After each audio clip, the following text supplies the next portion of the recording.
ಜಗದಾಶ್ಚರ್ಯಗಳು ಅಸಂಖ್ಯ, ಎಲ್ಲದಕ್ಕೂ ಶ್ರೇಷ್ಠ ಈ ಮಾನವ. ಸಾಗರವ ಹೋಗುವ, ಹೋರಾಡಿ ಪಳಗಿಸುವ, ತನ್ನೆಲ್ಲ ತಿಮಿರಗಳನ್ನು ಹತ್ತಿಕ್ಕಿ ಗೆದ್ದು ನಿಲ್ಲುವ ಧೀರ ಈ ಮಾನವ.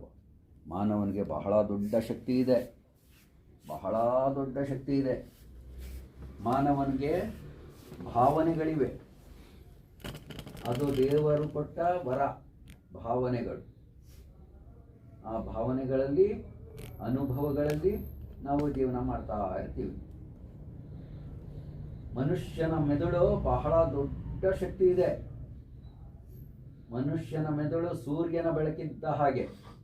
ಕಂಪ್ಯೂಟರು ನಾವು ತಯಾರು ಮಾಡಿದ್ದು, ಅದಕ್ಕೆ ಬಹಳ ಲಿಮಿಟೇಷನ್ ಇರುತ್ತೆ. ಆದರೆ ಸೂರ್ಯ ಮಾಡಿರೋ ಕೆಲಸಕ್ಕೆ ಲಿಮಿಟೇಷನ್ ಇಲ್ಲ, ಸೂರ್ಯನ ಬೆಳಕಿಗೆ ಲಿಮಿಟೇಷನ್ ಇಲ್ಲ. ಹಾಗೆ ನಮ್ಮ ಮನಸ್ಸು, ನಮ್ಮ ಬುದ್ಧಿ ಇವೆಲ್ಲ ಸೂರ್ಯನಂತೆ ಪ್ರಕಾಶಮಾನವಾಗಿರುತ್ತೆ. ನೀವು 3ನೇ ಕ್ಲಾಸಲ್ಲಿ ಹೇಗಿದ್ರಿ ಅಂತ ನಿಮ್ಮ ಮೆಮೊರಿನ ಓಪನ್ ಮಾಡ್ಕೊಂಡ್ರೆ ಗೊತ್ತಾಗತ್ತೆ. ಕನ್ನಡ ಟೀಚರ್ ಯಾರಿದ್ರು, ಯಾವ ಸ್ಕೂಲಲ್ಲಿ ಓದ್ತಾ ಇದ್ದೆ, ಯಾವ ಶೋ ಹಾಕಿದ್ದೆ, ಯಾವ ಡ್ರೆಸ್ ಹಾಕಿದ್ದೆ, ಅಕ್ಕಪಕ್ಕದಲ್ಲಿ ಯಾರು ಕೂತಿದ್ರು, ಎಲ್ಲ ಗೊತ್ತಾಗ್ಬಿಡುತ್ತೆ. ಅಂದರೆ ಮೆಮೊರಿ ಚಿಪ್ಪು ಅಷ್ಟು ಪವರ್ಫುಲ್ ಆಗಿರುತ್ತೆ. ಹಾಗಾಗಿ ಅದನ್ನು ನಾವು ಚೆನ್ನಾಗಿ ಉಪಯೋಗ ಮಾಡ್ಕೋಬೇಕು. ನಿಧಾನವಾಗಿ ಕಣ್ಣ ಓಪನ್ ಮಾಡಿ. ಈಗ ಒಣ ಮರದ ಗಿಳಿ ಎಲ್ಲರೂ ಒಟ್ಟಿಗೆ ಹೇಳಬೇಕು, ಎಲ್ಲರೂ ಒಟ್ಟಿಗೆ ಹೇಳಬೇಕು, ನಿಧಾನವಾಗಿ ಹೇಳಬೇಕು. ಆಮೇಲೆ ಒಬ್ಬೊಬ್ಬರೇ ಹೇಳಬೇಕಾಗತ್ತೆ. ಆಮೇಲೆ ಈಗ ಒಂದೊಂದು ವಾಕ್ಯ ಒಟ್ಟಿಗೆ ಒಂದು ಸಲ ಹೇಳೋಣ, ಗೊತ್ತಾಯ್ತಾ ಮಕ್ಕಳ? ಆಮೇಲೆ ನಿಮ್ಮ ವಾಕ್ಯಗಳನ್ನು ಹೇಳೋಣ, ಆಮೇಲೆ ನೋಡೋಣ. Ready, silence. ಈಗ 1ನೇ ಪಾಠ ಬಂದಂಗೆ ಆಗೋಯ್ತು. ಇನ್ನೇನು ಭಾಳ ಫಾಸ್ಟ್ ಇದ್ದೀರಿ, ಬೇಗ ಕಲ್ತಿದ್ದೀರಿ. 2ನೇ ಪಾಠ ಇನ್ನೂ ಫಾಸ್ಟಾಗಿ ಹೇಳ್ಕೊಡ್ತೀನಿ. 3ನೇ ಪಾಠ ಇನ್ನೂ ಫಾಸ್ಟಾಗಿರುತ್ತೆ. ಆಮೇಲೆ ವಚನಗಳಿರುತ್ತೆ, ಆಮೇಲೆ ಅಡಿಗರ ಕವನಗಳಿರುತ್ತೆ. ಎಲ್ಲವನ್ನ ನಾವು ಬೇರೆ ಬೇರೆ ಲೆವೆಲಲ್ಲಿ ಮ್ಯೂಸಿಕಲ್ಲಿ ಕಲ್ತ್ಕೊಳ್ತೀವಿ, ಬೇರೆ ಬೇರೆ ಥರ ಕಲ್ತ್ಕೊಳ್ತೀವಿ, ಒಂದೇ ಥರ ಅಲ್ಲ. ಆಮೇಲೆ ಒಣ ಮರದ ಗಿಳಿ ಇದೆಯಲ್ಲ, ಆ ಒಣ ಮರದ ಗಿಳಿನ ನಾವು ವಿತ್ ಎಕ್ಸ್ಪ್ರೆಷನಲ್ಲಿ ಪ್ರಾಕ್ಟೀಸ್ ಮಾಡ್ತೀವಿ. ನಗು, ಇದು ನಿಮ್ಮ ಲೈಫ್ ಟೈಮಲ್ಲಿ ಫಸ್ಟ್ ಎಕ್ಸ್ಪೀರಿಯನ್ಸ್. ಈ ಥರ ಒಂದು ಎಜುಕೇಷನ್ನ ಕಲ್ತ್ಕೋಬೋದಾ ಅನ್ನೋದು ಈಗ ನಿಮ್ಮ ಒಳ ಅರಿವು ಗೊತ್ತಾಗ್ತಾ ಇದೆ. ಅರೆ ಬರೀ ಉರು ಹೊಡಿಯೋದಲ್ಲ, ಇದು ಜ್ಞಾನಕ್ಕೆ ಸಂಬಂಧಪಟ್ಟಂಥದ್ದು. ಮಕ್ಕಳ ಎಲ್ಲ ಕೆಲಸಕ್ಕೂ ತಯಾರಾಗಿರ್ಬೇಕು. ಕ್ರಿಕೆಟ್ ಆಡೋದ್ರಲ್ಲೂ ಫಸ್ಟು, ಆಟ ಆಡೋದ್ರಲ್ಲೂ ಫಸ್ಟು, ಊಟ ಮಾಡೋದ್ರಲ್ಲೂ ಫಸ್ಟು, ಎಲ್ಲದರಲ್ಲೂ ಫಸ್ಟ್ ಇರಬೇಕು. ಗೊತ್ತಾಯ್ತೇನ್ರ? ಇದನ್ನ ನಾವು ಜ್ಞಾನಕ್ಕೆ ಕನ್ವರ್ಟ್ ಮಾಡ್ಕೋಬೇಕು. ಜ್ಞಾನವಾಗಿ ಕನ್ವರ್ಟ್ ಮಾಡೋದು ಹೆಂಗೆ ಅಂದರೆ, ಇದನ್ನ ಯಥಾವತ್ತಾಗಿ ಇದನ್ನ ಓದಿ ಇನ್ನೊಂದು ಕಥೆನ ಬರೆಯೋದು, ಸೃಷ್ಟಿ ಮಾಡೋದು ನಿಮ್ಗೆ ಗೊತ್ತಾಯ್ತು ಅಂದರೆ ನೀವು ಜ್ಞಾನಿಗಳಾಗಿ ಕನ್ವರ್ಟ್ ಆಗ್ತಾ ಇದ್ದೀರಿ ಅಂತ.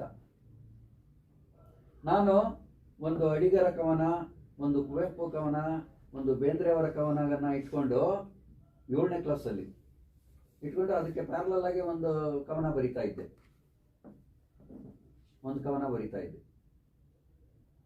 ಅದು ನನಗೆ ಬಹಳ ದೊಡ್ಡ ಶಕ್ತಿ ಕೊಟ್ಬಿಡ್ತು.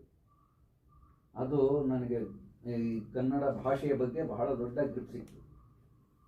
ನಾನೊಂದು ಕವನ ಬರೆದಿದ್ದೆ, ಅರ್ಥ ಆಗತ್ತಾ ನೋಡೋಣ.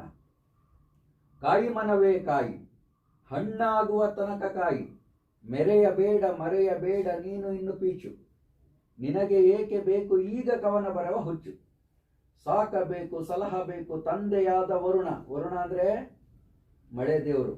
ನೀರು ಮಳೆ ಬರುತ್ತಲ್ಲ, ಅದನ್ನು ನಾವು ವರುಣ ಅಂತೀವಿ. ವರುಣ ದೇವರು ಅದನ್ನು ಕಂಟ್ರೋಲ್ ಮಾಡೋದು, ಮಳೆ ಬೀಳ್ಸೋದು ವರುಣ.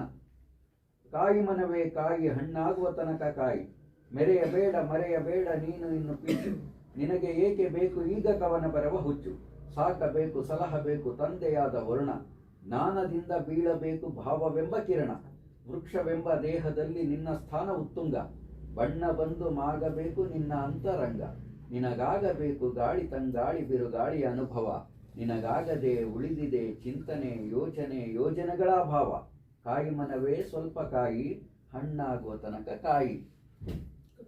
Good morning. ಬೇಡನಿದ್ದ ಅದು. ಆಮೇಲೆ ನಾನು ಬೈಫರ್ಕೇಟ್ ಮಾಡ್ತೀನಿ. ನಮ್ಮಲ್ಲಿ ನವರಸಗಳು ಅಂತ ಇದೆ, 9 ರಸಗಳಿದೆ.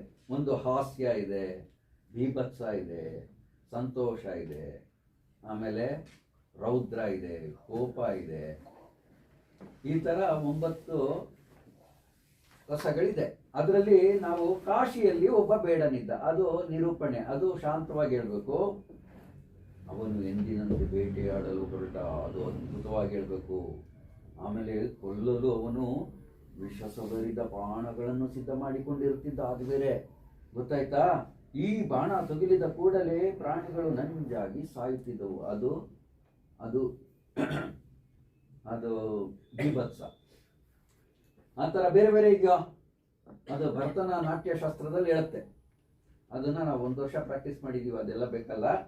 ನಾವು ಇದನ್ನ ಡಿಸೈನ್ ಮಾಡೋದು ಕಲ್ತ್ಕೋಬೇಕು. ಎಲ್ಲರೂ ಡಿಸೈನ್ ಮಾಡಬೇಕು, ನಿಮ್ಮ ನಿಮ್ಮ ಇದರಲ್ಲಿ ಡಿಸೈನ್ ಮಾಡಬೇಕು. ನೀವು ಡಿಸೈನ್ ಮಾಡೋದು ಕಲ್ತ್ಕೊಂಡ್ರಿ ಅಂದರೆ ನಿಮ್ಗೆ ಎಜುಕೇಶನ್ ಬಂತು ಅಂತಾನೆ. ಡಿಸೈನ್ ಮಾಡೋದು ಕಲ್ತ್ಕೋಬೇಕು. ಈಗ ಒಟ್ಟಿಗೆ ಎಲ್ಲರೂ ಒಟ್ಟಿಗೆ ಹೇಳೋಣ. Ready, silence. ಎಲ್ಲ ಒಟ್ಟಿಗೆ ನಿಧಾನಕ್ಕೆ ಹೇಳಬೇಕು. ಆದಷ್ಟು ನೋಡ್ದಿರಾ ಹೇಳಬೇಕು, ಆದಷ್ಟು ನೋಡ್ದಿರಾ ಹೇಳಬೇಕು. ಸುಮ್ಮನೆ ಗ್ಲಾನ್ಸ್ ಮಾಡ್ಕೋಬೇಕು. ಎಲ್ಲೋ ಗೊತ್ತಾಗದೇ ಇದ್ರೆ ಗ್ಲಾನ್ಸ್ ಮಾಡಬೇಕು. ಪ್ರತಿಯೊಬ್ಬರು ಹೇಳಬೇಕು.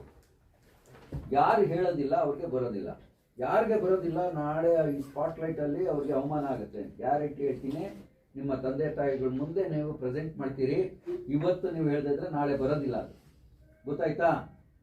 ಗೊತ್ತಾಯ್ತಾ? Ready, silence. ನಿಧಾನಕ್ಕೆ ಸ್ಪಷ್ಟವಾಗಿ ಹೇಳ್ತಾ ಹೋಗ್ಬೇಕು. ರೆಡಿ, 1 2 3. ನಾನು ಎಲ್ಲರನ್ನೂ ನೋಡ್ತಾ ಇರ್ತೀನಿ, ಎಲ್ಲರನ್ನೂ ಅಬ್ಸರ್ವ್ ಮಾಡ್ತಾ ಇರ್ತೀನಿ. ಎಲ್ಲರೂ ಗಮನ ಇಟ್ಟು ಅಕ್ಷರಗಳನ್ನು ನೋಡ್ಕೊಂಡು ಓದಬೇಕು. ಓದೋದು ಬಂದರೆ ಬರೆಯೋದು ಬರುತ್ತೆ, ಬರೆಯೋದು ಬಂದರೆ ನಿಮಗೆ ಚಿಂತನೆ ಮಾಡೋದು ಬರುತ್ತೆ, ಚಿಂತನೆ ಮಾಡೋದು ಬಂದರೆ ನಿಮ್ಮ ಎಕ್ಸಾಮಲ್ಲಿ ತುಂಬ ಒಳ್ಳೆ ಮಾರ್ಕ್ಸ್ ತೊಗೊಳ್ತೀರಿ. ಇದು ಸ್ಟೇಜ್ ಬೈ ಸ್ಟೇಜ್. ನಿಮಗೆ ಈ ಓದಕ್ಕೆ ಬರದೇ ಇದ್ರೆ ಬರೆಯೋಕ್ಕೆ ಬರೋದಿಲ್ಲ. Ready, silence. 1 2 3 ಸ್ಟಾರ್ಟ್. ಕಾಶಿಯಲ್ಲಿ ಒಬ್ಬ ಬೇಡನಿದ್ದ, ಅವನು ಎಂದಿನಂತೆ ಬೇಟೆಯಾಡಲು ಹೊರಟ. ಪ್ರಾಣಿಗಳನ್ನು ಕೊಲ್ಲಲು ಅವನು ವಿಷಸವರಿದ ಬಾಣಗಳನ್ನು ಸಿದ್ಧ ಮಾಡಿಕೊಂಡಿರುತ್ತಿದ್ದ. ಈ ಬಾಣ ತಗುಲಿದ ಕೂಡಲೇ ಪ್ರಾಣಿಗಳು ನಂಜಾಗಿ ಸಾಯುತ್ತಿದ್ದವು. ಬೇಟೆಗಾರನು ಕಣ್ಣಿಗೆ ಬಿದ್ದ ಒಂದು ಜಿಂಕೆಯನ್ನು ಬೆನ್ನಟ್ಟಿದ್ದ.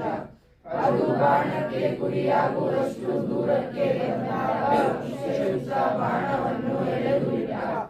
ಆದರೆ ಜಿಂಕೆ ಹಾರಿ ತಪ್ಪಿಸಿಕೊಂಡಿತು. ಆ ಬಾಣವು ಒಂದು ಮರಕ್ಕೆ ತಾಕಿತು. ವಿಷದ ಪ್ರಭಾವದಿಂದ ಆ ಮರ ಒಣಗಿ ನಿಂತಿತು. ಅದರ ಪುಷ್ಪ ಸಮೃದ್ಧಿ, ಫಲ ಸಮೃದ್ಧಿ, ಹಸಿರಿನ ಸಿರಿ ಎಲ್ಲವೂ ಮಾಯವಾದವು. ಅಲ್ಲಿ ಬಹುಕಾಲದಿಂದ ಒಂದು ಗಿಳಿ ವಾಸ ಮಾಡುತ್ತಿತ್ತು. ಮರ ಒಣಗಿ ನಿಂತರೂ ಗಿಳಿ ಆ ಮರದ ಕೊಠರೆಯನ್ನು ಬಿಟ್ಟು ಹೋಗಲಿಲ್ಲ. ಅಲ್ಲಿ ಸಂಚರಿಸುತ್ತಿದ್ದ ಇಂದ್ರ ಇದನ್ನು ನೋಡಿದ. ಅವನಿಗೆ ಆಶ್ಚರ್ಯವಾಯಿತು. ಗಿಳಿಯನ್ನು ಕರೆದು, ಇಂತಹ ಒಣಮರದಲ್ಲಿ ಏಕೆ ವಾಸ ಮಾಡುತ್ತಿದ್ದೀಯಾ ಎಂದು ಕೇಳಿದ. ಆ ಮಾತಿಗೆ ಗಿಳಿ ಹೀಗೆ ಹೇಳಿತು, ಹಲವಾರು ವರ್ಷಗಳಿಂದ ಈ ಮರ ನನಗೆ ಆಶ್ರಯ ಕೊಟ್ಟಿದೆ, ಹಣ್ಣು ಕೊಟ್ಟಿದೆ, ತನ್ನ ಹಸಿರು ಬಣ್ಣದಿಂದ ನನ್ನ ಹೆಸರಿಗೆ ಮೂಲ ನೀಡಿದೆ, ನೆರಳು ನೀಡಿದೆ. ಆದರೆ ಈಗ ದುರದೃಷ್ಟದಿಂದ ಅದನ್ನು ರೋಗ ಬಡತನಗಳು ಕಿತ್ತು ತಿನ್ನುತ್ತಿವೆ. ಹಾಗೆಂದು ಈ ಸ್ಥಿತಿಯಲ್ಲಿ ನಾನು ಅದನ್ನು ಕೈಬಿಟ್ಟು ಬೇರೆ ಕಡೆ ಹೋಗಿ ಆ ಮರಕ್ಕೆ ಕೃತಜ್ಞನಾದರೆ ನಾನು ಎಲ್ಲೋ ಹೋಗಿ ಆಹಾರವನ್ನು ಸಂಪಾದಿಸಿಕೊಂಡು ಬರುತ್ತೇನೆ. ಆದರೆ ವಾಸ ಮಾತ್ರ ಇಲ್ಲ. ಸುಖ ಸಂಪತ್ತಿನ ಕಾಲದಲ್ಲಿ ಜೊತೆಗಿದ್ದವರು ದುರ್ಬಲ ಗಳಿಗೆಯಲ್ಲಿ ಕೂಡ ಅವರ ಜೊತೆಗೆ ಇದ್ದು ಅದಕ್ಕೂ ಒಳ್ಳೆಯ ದಿನ ಬರಲಿ ಎಂದು ಹಾರೈಸಬೇಕು.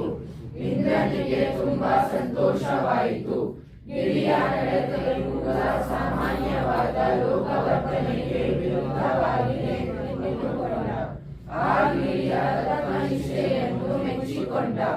ಮನುಷ್ಯನ ಆದರ್ಶ ಬದುಕಿನ ಈ ಸೂತ್ರ ಮಾದರಿಯಾಗಬಲ್ಲದು ಎಂದುಕೊಂಡ. ಹೀಗೆ ಪರಿಣಿತಾಕಾಂಕ್ಷಿಯಾಗಿರುವ ಗಿಳಿಯನಿಗೆ ಏನಾದರೂ ವರವನ್ನು ಕೊಡಬೇಕು ಎಂದು ತೀರ್ಮಾನಿಸಿದ. ಆದರೆ ಸಭೆಯನ್ನು ಮೆಚ್ಚಿ ಏನಾದರೂ ವರವನ್ನು ಕೇಳು, ಕೊಡುತ್ತೇನೆ ಎಂದ. ಅದು ಎಂಥದನ್ನು ಬಯಸಿದ್ದರು, ಎಂಥ ಭೋಗವನ್ನು ಬಯಸಿದ್ದರು, ಕೊಡಲು ಅವನು ಸಿದ್ಧನಾಗಿದ್ದ.